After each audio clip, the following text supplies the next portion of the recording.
Bem, dando continuidade à nossa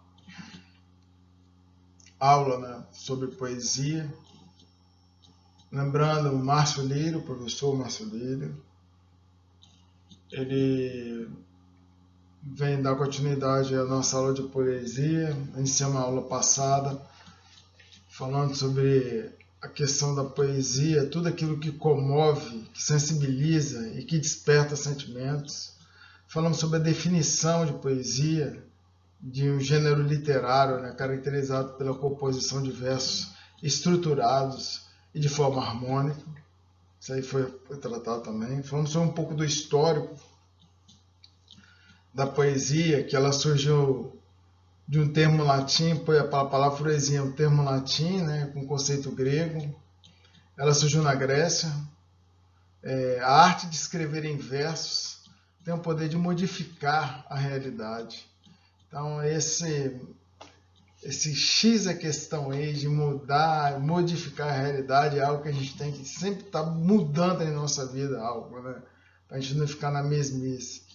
E ela tem esse fator mágico, né, onde é utilizado sábias palavras em rimas que fazem com que a gente reflita a nossa vida.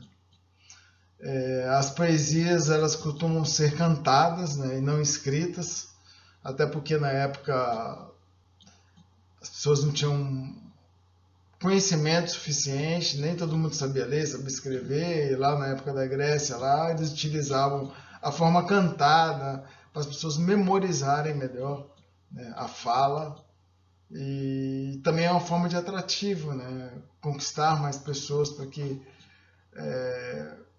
consigam se entreter melhor, né, com esse tipo de gênero literário, né, que é a poesia.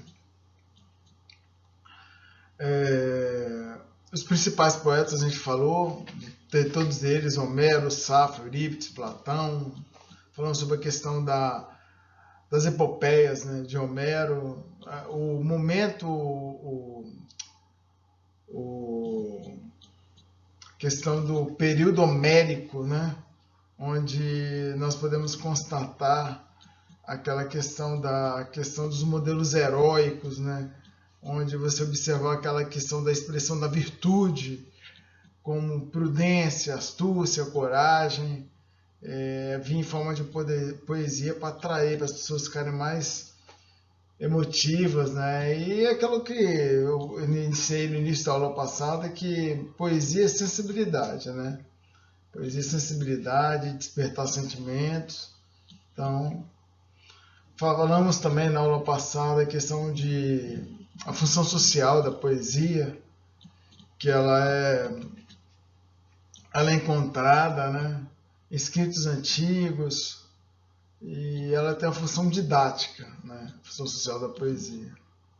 As características do gênero, nós falamos a questão do característica do gênero da forma udístico, né, que são 2 versos, a décima, 10 versos, e o soneto, tão falado soneto, que são de 14 versos, poema de 14 versos, e finalizando com a ode, que ela é um poema de exaltação, né?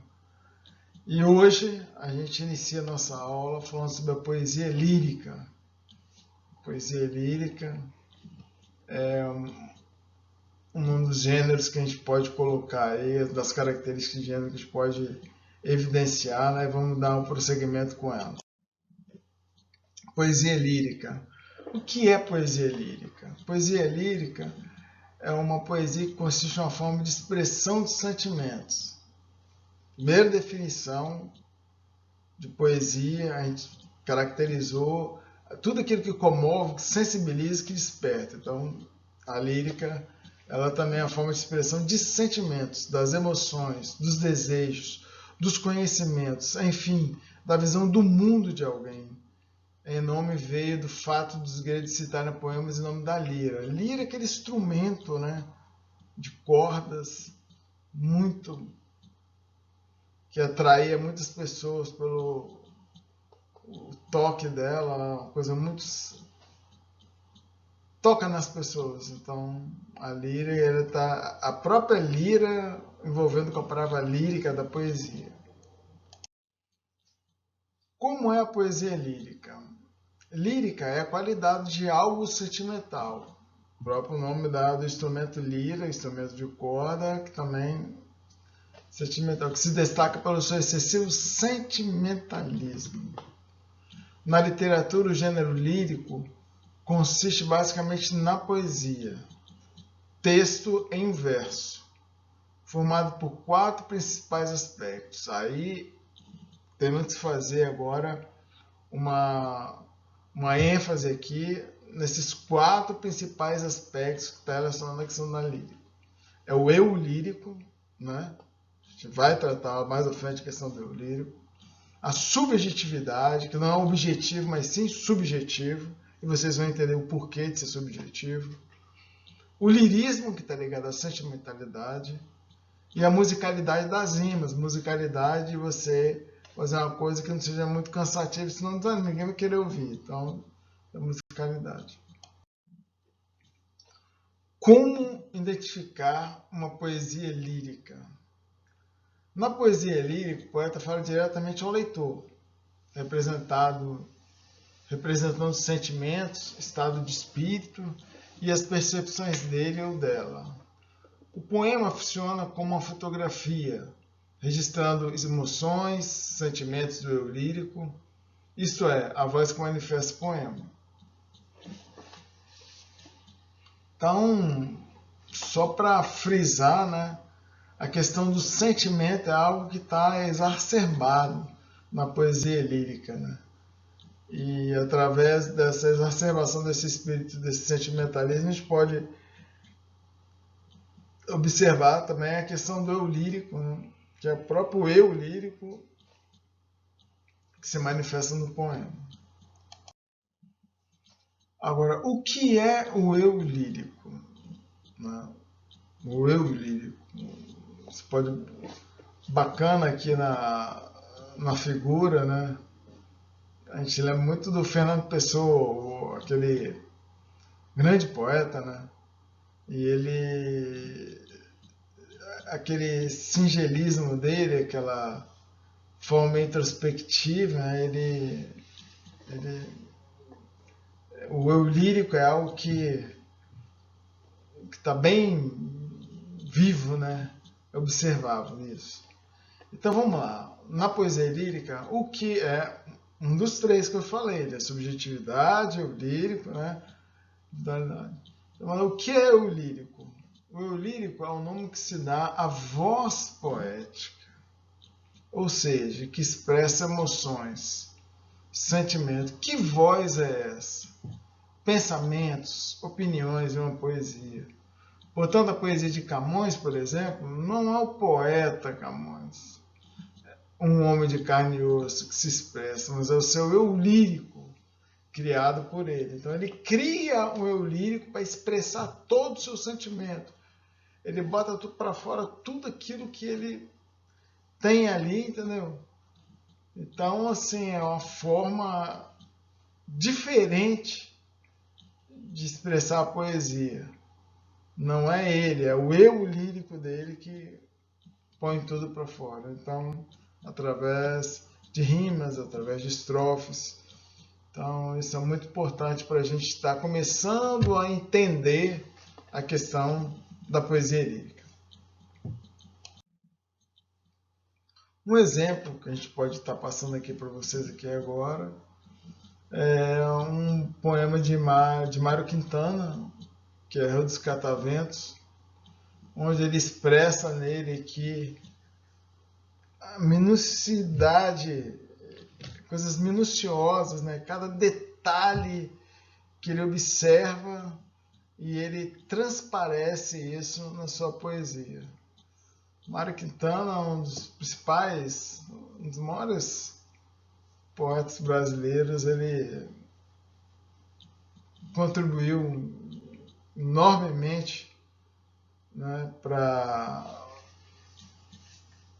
a valorização da poesia, né, e apoiou várias frentes aí de estudo, uma pessoa bem quista e sempre está nas nossas memórias, o Mário Quintana. Então vamos falar agora sobre uma poesia lírica dele, né, chamada Rua dos Cataventos 1. Vou ler para vocês aqui agora. Observe os detalhes, né, antes de ler a poesia lírica aqui. Eu gostaria que vocês observassem como está expresso os verbos, né, e a questão das rimas que ele utiliza nessa poesia. Escrevo diante da janela aberta. Minha caneta é cor das venezianas verde, e que leves, lindas filigranas desenho o sol na página deserta. Não sei que paisagista dou de vanas, misturo os tons, acerta, desacerta, sempre em busca de uma nova descoberta. Vai colorindo as horas cotidianas. Jogos à luz dançando na folhagem, do que eu ia escrever até me esqueço. Para que pensar? Também sou da paisagem. Vago, soluvo no ar, fico sonhando, eu me transmuto, irizo-me, estremeço nos leves dedos que vão me pintando. Mário Quintana. Então, esse é um exemplo claro aqui de poesia lírica, né? E aquela questão do eu lírico, né, que a gente observa aqui. A poesia lírica, né, para a gente melhor fixar o conteúdo citado, nós vamos agora analisar a poesia A Porta, de Vinícius de Moraes. Vinícius de Moraes, um monstro, tanto na escrita, na gramática, semântica, ele consegue transparecer de uma forma tão simples e o seu eu lírico, né, ele fica muito transparente e é fácil de você identificar as poesias do Vinícius de Moraes. Vamos passar aqui agora então para a gente entender, falar sobre a questão da poesia da porta dele. Vamos ler ela aqui agora. Então vamos lá. A porta. É pequeno, né, mas ele consegue, com palavras curtas, passar uma mensagem interessante. Uma mensagem de reflexão que a gente tem que observa, né? A gente vê as coisas, mas ele, nos mínimos detalhes aqui você observa nessa poesia da porta.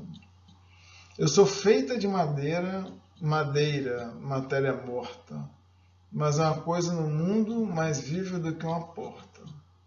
Eu abro devagarinho para passar o menininho, eu abro bem com cuidado para passar o namorado, eu abro bem prazenteira para passar a cozinheira, eu abro de supetão para passar o capitão. Só não abro para essa gente que diz a mim, bem me importa, que se uma pessoa é burra como a porta. Eu sou muito inteligente e fecho a frente da casa, fecho a frente do quartel, fecho tudo nesse mundo, só vivo aberto no céu. Então, Vinícius de Moraes aqui, ele consegue colocar o devagarinho com o menininho, prazenteira com cozinheira, supetão com capitão, e no delinear aqui, no decorrer da poesia, ele ainda deixa aquela deixa de não ser tão inocente, mas no final ele passa uma mensagem, né, sobre a questão da porta. O seu eu lírico aqui também bem trabalhado, bem colocado aqui no nessa poesia. Aí temos aqui também o Raimundo Correia, né, um outro exemplo de poesia lírica, e o nome se chama Mal Secreto. Mas assim, eu gostaria de falar sobre esta poesia Mal Secreto, porque a gente vai trabalhar ela até como forma de entender o eu lírico, né? E eu vou ler ele um pouco de forma pausadamente, porque a gente vai ter que identificar no questionário qual é a forma, qual é a resposta que mais bate, né, com o entendimento aqui da reflexão do texto. Então, é interessante a gente estar observando, né, e para depois a gente responder a questão de forma correta. Mal secreto. Se a cólera que espuma, a dor que mora, na alma destrói cada ilusão que nasce, tudo que punge, tudo que devora, o coração no rosto que estampasse. Se pudesse o espírito que chora ver através da máscara da face, quanta gente talvez que inveja agora, nos causa então piedade nos causasse. Quanta gente que ri, talvez consigo, guarda um atroz, recondigo inimigo, como invisível chega cancerosa, quanta gente que ri talvez existe, cuja aventura única consiste em parecer aos outros venturosa.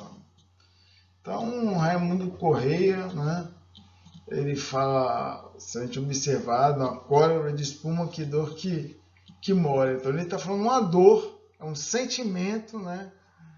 Na alma destrói cada ilusão que nasce, tudo que punge, tudo que devora, o coração no rosto que estampasse. Se pudesse o espírito que chora ver através da marca da face, quanta gente talvez inveja agora. Nos causa então a piedade que nos causasse, quanto gente a rir, talvez consigo, talvez não troça contigo inimigo. Então, ele utiliza aqui de inúmeras os verbos empregados nessa poesia lírica aqui. Você tem que observar detalhes para você fazer o entendimento. Então, assim, esse é o terceiro, né? Terceira poesia lírica que a gente está apresentando para vocês começarem a entender, né, a questão do sentimento, a expressão do sentimento, né? E o lirismo, né, o eu lírico, né, ele transparece aqui para a gente aqui de uma forma bem clara, e a gente tem que estar sempre vivo, atento, para não confundir com as outras formas de poesia, como a dramática, né? A gente já está falando dessa da lírica, então, mas não tem como errar. Esse aqui é mais tranquilo de absorver. Aí, já que eu, né, falei sobre a questão do soneto aí do Raimundo, que a gente falou aqui agora, o soneto do Raimundo, a gente vai fazer um exercício, né? Então eu peço para todos da turma, né, prestem atenção, né, do que a pergunta que eu vou fazer, né, porque vocês, após ter lido essa poesia, eu queria que vocês me respondessem, dentre as 5 alternativas, qual é a opção que mais casa com a poesia lírica, principalmente no que se refere à questão da concepção do eu lírico. Então o exercício é o seguinte: o soneto de Raimundo Correia reflete sobre a forma como as emoções do indivíduo são julgadas em sociedade. Então, ó, ele começa falando daquela questão de uma dor que sente, né? Ele vai retratando, vai falando, e lá no final ele deixa a mensagem final que faz correlacionar todo o processo da poesia lírica. Então, nesse soneto que eu li agora anteriormente do Raimundo Correia, reflete sobre a forma como as emoções do divino são julgadas em sociedade. Na concepção do Eurípides, esse julgamento revela que o sofrimento é íntimo, torna-se mais ou menos quando compartilhado? Não. O sofrimento não é íntimo, tanto que ele está botando para fora o sentimento. Capacidade de perdoar, aceitar a diferença, neutraliza o sentimento de inveja, não tem nada a ver. Capacidade de perdoar, aceitar no texto, nada condiz com essa capacidade de perdoar. O instinto de solidariedade conduz o indivíduo a piedade do próximo, também é outra alternativa que não tem nada a ver. A transfiguração da angústia em alegria é um artifício nocivo ao convívio social. No momento do texto, eu não vi nada que batesse com essa questão de convívio social, angústia e alegria. Não vi. Então, a resposta que mais está de acordo com o soneto do Raimundo Correia é a letra A. Porque a letra A, ela fala de o quê? Da necessidade de ser socialmente aceito. Leva o indivíduo a vir de forma dissimulada. Então, essa forma dissimulada aí, da pessoa transparecer o seu sentimento, ele consegue, através do texto, né, ele botar todo o seu sentimento de tristeza, né, que ele está sentindo no momento, e a necessidade de ser aceito. A necessidade de ser aceito leva o indivíduo a agir de forma dissimulada. Então, como a pessoa não é aceita, e é um assunto assim tão... Parece que é uma coisa tão banal, mas é uma coisa que vive tanto... Está tão viva no nosso cotidiano, né? Principalmente nesses momentos que hoje a gente vive um momento de pandemia, um momento de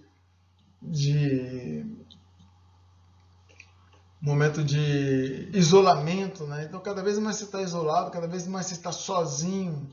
Então, você sente a necessidade de você ser aceito, você sente a necessidade de estar presente, mas em decorrência dessas questões supra, né, extras, muitas pessoas estão ficando doentes, né? E no caso aqui a gente menciona que o autor do poema, né, do soneto, ele se expressa, né, exprimindo toda esse sentimento seu aí da necessidade de ser aceito. Então, assim, eu gostaria de mais à frente a gente vai tratar outros tipos de poesia, né, que a gente está tratando, mas é importante fazer uma pausa aqui, uma reflexão, né, de tudo que a gente falou, né, da poesia lírica, a questão do lirismo, da subjetividade. Então, são características que a gente tem que estar sempre amarrando e estar observando, né, para a gente não confundir com outras formas de poesia. Eu gostaria de deixar aberto aqui agora para os questionamentos, se o que foi passado foi claro, né? Eu fui claro, se vocês entenderam, né? E eu me coloco aqui à disposição para tirar todas as dúvidas. A gente está preparando material com outros poemas para que vocês tenham um maior contato, né?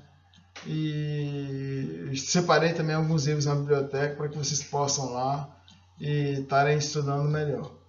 Tá? Eu agradeço aí mais uma vez a presença de todos. E esse tema poesia ainda a gente vai ter mais algumas aulas, né? Que a gente vai tratar outras partes da poesia, mas é bom a gente estar firme junto aí, né? E gostaria de pedir que todos, não deixasse acumular, né, a matéria. Tendo alguma dúvida, me procure o professor, que estou aqui para atender vocês. Ok? Gente, ó, muito obrigado. Vou finalizar a aula e a gente se vê na próxima aula. Ok? Boa noite.